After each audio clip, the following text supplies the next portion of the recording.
My name is Wesley Hart, 33 years old, and I spend most of my days reinforcing structures that teeter on the edge of collapse. People say that's an odd career for someone who once vanished from his hometown, without uttering a single honest thing he ever meant to say. 3 days ago, I returned to Millbrook Falls for a 15-year reunion I'd insisted I wasn't attending, not even to myself. I stood in the same gym where I once ran suicide drills for a coach likely retired by now. Clutching a paper cup of punch, I had no intention of drinking when the far door swung open, and June Marsh stepped back into my life with a little girl's hand tightly gripped in hers. The room did that strange thing rooms do when everyone recognizes someone at once and nobody wants to be the first to react aloud. Conversations continued, but eyes froze.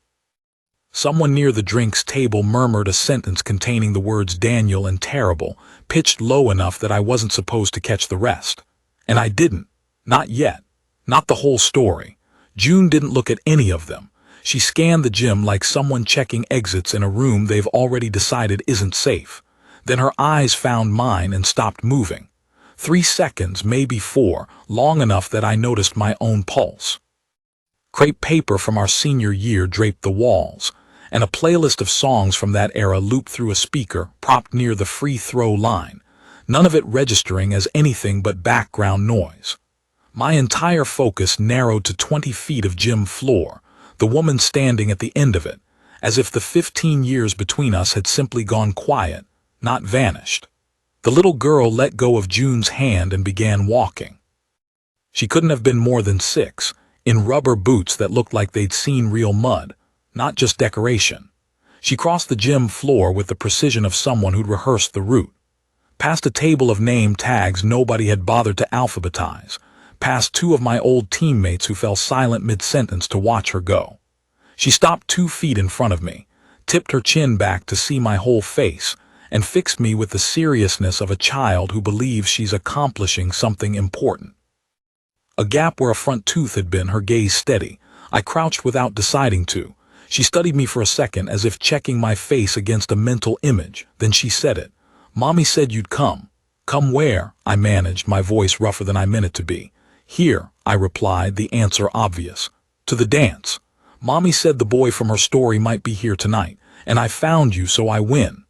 She said it with the flat satisfaction of someone who considered the matter resolved. I didn't have an answer. Not yet. Behind her, June had gone pale, the color of the punch cup in my hand, and crossed the distance between us in 4 quick steps, already apologizing before arriving.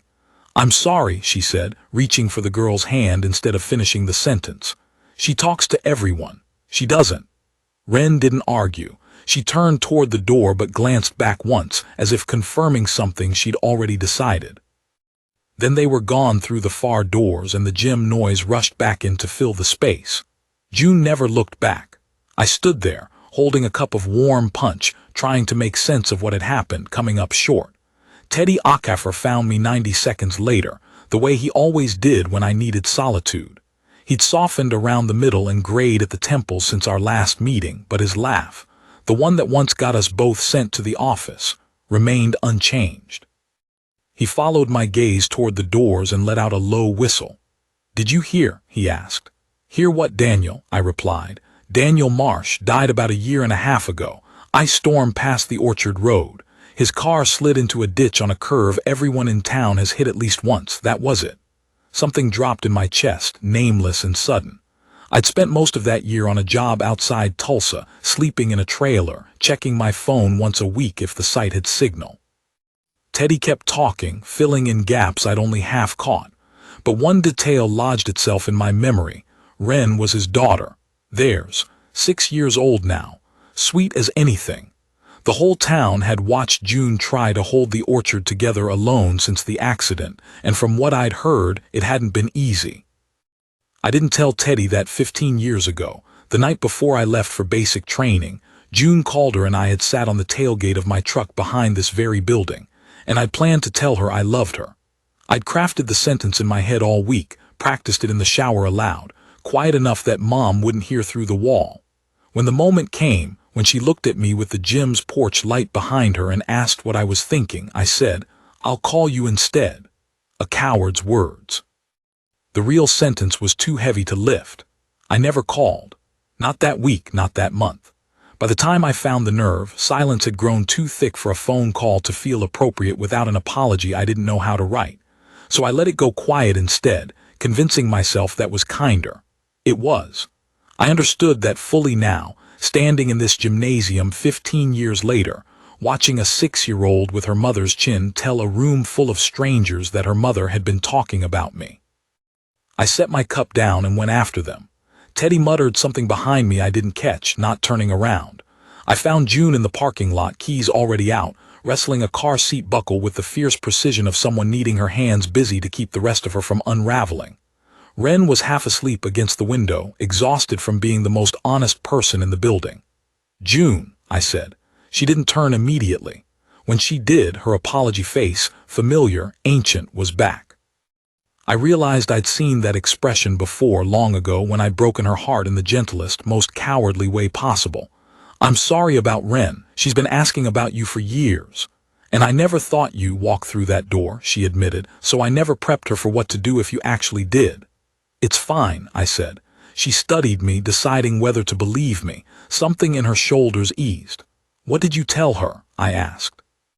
She glanced at the gym doors, lit gold against the dark lot, and exhaled a laugh caught halfway. "I told her about a boy who climbed the water tower on a dare and got his name on the town website for 3 days because nobody could figure out how he'd gotten down without a ladder. I told her he was somebody I used to know. I left out the part where he left town 2 weeks later and never called. Kids don't need the second half of stories." I remembered that water tower, the trouble I'd been in for it. How June had been the only person who thought it funny instead of reckless. I asked if I could walk her to her car. Mostly because I wasn't ready for the conversation to end. "Okay," she said, her voice steadier than I'd heard all week. We walked halfway across the lot when headlights swung in fast from the main road, too fast for 10 at night in an empty parking lot, and stopped at an angle that boxed her car against the curb.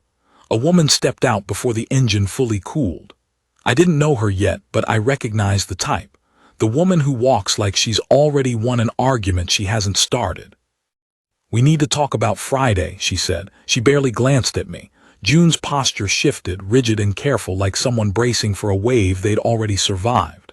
"It's 10 o'clock, Constance," June replied, her voice flat. "My lawyer sent your lawyer everything this afternoon. There's nothing left to discuss tonight."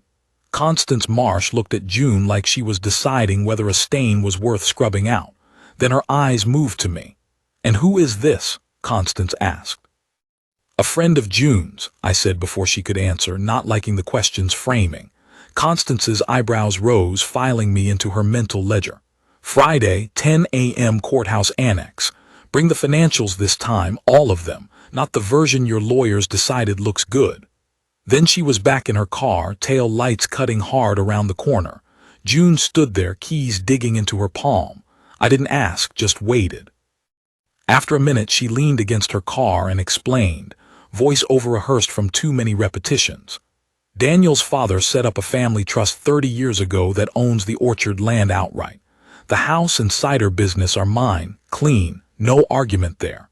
But the land beneath belongs to the trust. Constance is the surviving co-trustee, so every major decision requires her signature. Since Daniel died, she's decided I can't run the place without him. She's petitioning for partial guardianship of Wren, claiming I'm financially unstable and providing an unsafe environment. If that goes through, the trust reverts to her sole discretion and the orchard dies." I asked what unsafe environment meant specifically. "Structural concerns in the barn," she said, air quoting with slightly shaking fingers. "Constance claims it's a hazard for a 6-year-old. I've had 3 contractors out there. Nobody found a thing." Something in my chest tightened, the part of me trained to spot when buildings lie about their own stability. I ended up driving them home, June's hands too shaky to trust with a car full of sleeping child. We turned onto a gravel road lined with trees, heavy with unripe fruit. She carried Wren inside without waking her, moving like someone who'd done it 1,000 times, careful and unglamorous. When she emerged, she stood a moment with arms crossed against the night air, deciding whether to speak. "Thank you for staying tonight," she said, "for not being weird about the whole gym thing." I told her I was planning on being at least a little weird about it eventually, I admitted. "Just not tonight," she laughed, a real one I hadn't heard since she'd returned. I told Mom I was staying an extra week to visit her, technically true like much of what I say.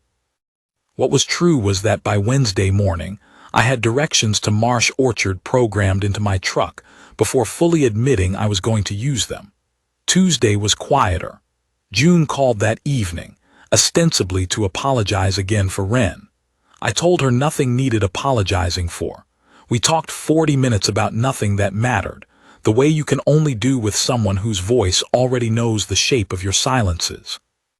She said the orchard had 140 trees, still couldn't tell a Honeycrisp from a Gallo without checking Daniel's hand-painted tags. I told her about a bridge inspection outside Reno where one loose bolt, replaced with the wrong grade a decade earlier, had quietly failed for years. She went quiet, then said it sounded familiar. Near the end, she asked if I planned to stay in town. "Haven't decided yet," I said. It got less true each day after. June didn't seem surprised when I actually showed up Wednesday. She handed me coffee without asking if I wanted one, saying Ren was back there feeding a chicken named Detective. I didn't request an explanation. Ren found me before I found her, crouched by the coop in boots 2 sizes too big, looking up when I approached and giving me courtroom seriousness. "You came back." She was double-checking an experiment's results. I told her I did. She considered this, then asked if I wanted to help name the new chicken. For 20 minutes I debated nugget versus waffles with a 6-year-old, the most honest conversation I'd had in a decade. Out of nowhere, she asked if I'd loved her mom before her dad did. I didn't lie or over-explain. "Yes," I said, long before either of us knew how to handle it. She nodded, satisfied, and returned to chicken names like nothing had happened. June found us. Apparently satisfied Waffles was christened, and walked me around the property, pointing out rows Daniel planted the year Ren was born, ones his grandfather planted decades earlier. She spoke of him easily, without the careful flatness of someone protecting herself, saying he used to hum off-key while pruning, swearing the trees grew better for it, and once spent a weekend building Ren a treehouse he refused to let anyone help with out of stubborn pride and something closer to love. I liked him from what she told me. That surprised me. She caught me staring at the treehouse. "He'd have liked you," she said quietly. Probably quiet enough I almost missed it. Before I could process that sentence, she headed toward the tasting room, telling me to holler if I found anything wrong with the barn. After that, I walked the property alone, wanting to see the barn Constance deemed dangerous. It took 4 minutes of actual inspection to see the problem. Rot creeping up the north wall support beam from a water intrusion point that should have been sealed years earlier. A cheap fix if caught early, a few $100s. I'd seen the same pattern on a job outside Joplin, a grain elevator whose owner let a small leak sit for 2 winters. By the time contractors intervened, it was no longer a few hundred. I took photos methodically, close-ups of the rot line, wide shots of the beam, a water stain on the concrete footing telling its own quiet story. Old habits. I didn't know I'd need them, but something told me to document properly instead of mentioning it over dinner. I found the maintenance log wedged between cider recipes and Ren's childhood drawings in a tasting room filing cabinet. 10 minutes later, I had what I sought. 3 repair requests over 14 months, each under the trust's $5,000 threshold for co-rusty approval, each denied in the same tight handwriting with initials CM. I placed the log on the kitchen table without speaking first, letting June see it before I put words around it. She read it silently, quieter than I'd heard all week, then called Priya, a lawyer and friend waiting for this exact moment. Priya arrived within the hour, sharp-eyed from years of needing to be sharp for others. She read the denied requests twice before speaking. "This isn't just useful," she said. "It's the whole case. Constance argues the barn's unsafe because June's negligent. This proves it's unsafe because Constance refused to sign the checks. That's not negligence. It's sabotage with a paper trail." June collapsed into a kitchen chair, legs finally releasing their grip. Silence stretched between us. Then she looked at me and said quietly, "You weren't even supposed to be here for this."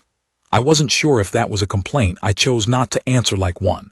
"I'm glad I was," I said, meaning more than the sentence let on. She studied me, the kind of look that decides how much truth is safe to spend. "I don't have room left to lose someone else," she admitted. I understood. No clever answer came. That night an email sat in my inbox from my supervisor. A new assignment outside Bakersfield. A retaining wall that had failed twice, needing someone who didn't need 3 weeks to acclimate.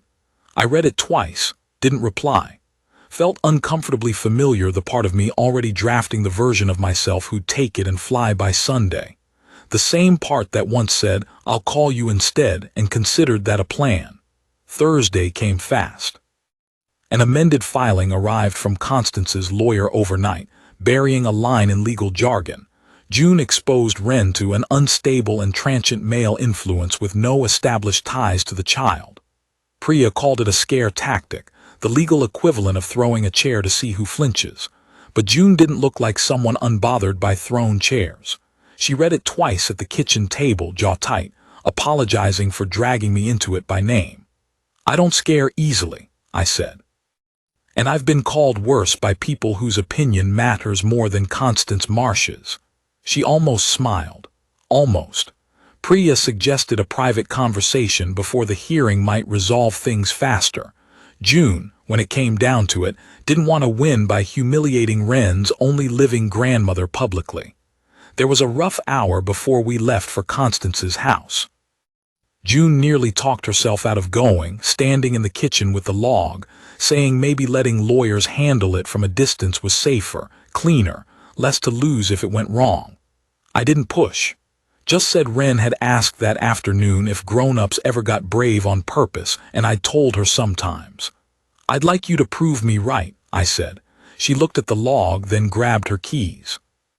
Constance answered her own door, already dressed for an argument, unsurprised, like she'd been expecting this for days.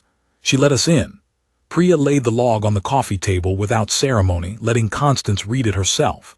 Something shifted in Constance's face as she read her own denials. Silence stretched, heavy, the kind with actual weight pressing on ears. When she finally spoke, her voice had lost its edge. "I kept telling myself the trust needed to stay solvent," she said, mostly to the folder. "Not really to any of us. That if I held the line on spending, there'd be something left for Wren when she's older. Something Daniel would have wanted protected. I didn't say I wasn't the one making the barn dangerous. That's a hard thing to hear about yourself in a room full of people. For a moment, I thought she might double down, digging in because she'd been caught. Something sharper flickered in her eyes as she looked at June. "Even if I made a mistake about the barn," she said, "that doesn't mean you're equipped to raise her alone out here. I've watched you struggle. I've watched the accounts." June's voice steadied. "I have struggled every single day for a year and a half, and I'm still here. Wren is fed and loved, asking about chickens instead of why nobody lets her be a kid. Struggling isn't failing." Constance didn't gloat, didn't soften. "Wren asks about her dad every day," June said quietly. She could ask about her grandmother too if her grandmother let her. Something in Constance's face came apart, then reassembled. "Fine," she said, voice unsteady. "Show me the chicken." She withdrew both petitions the next morning before the hearing. The courthouse annex saw none of us that Friday, which Priya said was the best possible outcome. Nobody had to sit through it. Saturday, I sat with Wren on the porch steps, telling her, since it seemed like something she deserved to hear directly, I wasn't taking the Bakersfield job. I'd be around more than before. She considered this with her usual gravity, then asked if that meant I'd be at her chicken's next birthday. I hadn't realized chickens had birthdays, but agreed immediately. Then she asked quieter if I'd leave again like before. I told her the truth. I used to be the kind of person who did that, but I didn't want to be that person anymore, and wanting it wasn't the same as promising it, but I'd work at it every day if she'd let me. She thought for a long moment, then offered her hand for a shake, formal as a business deal.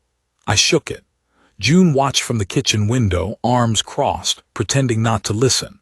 When I came inside, she handed me coffee, her hand lingering half a second longer than necessary. The town moved on too. The reunion committee used a photo from that night.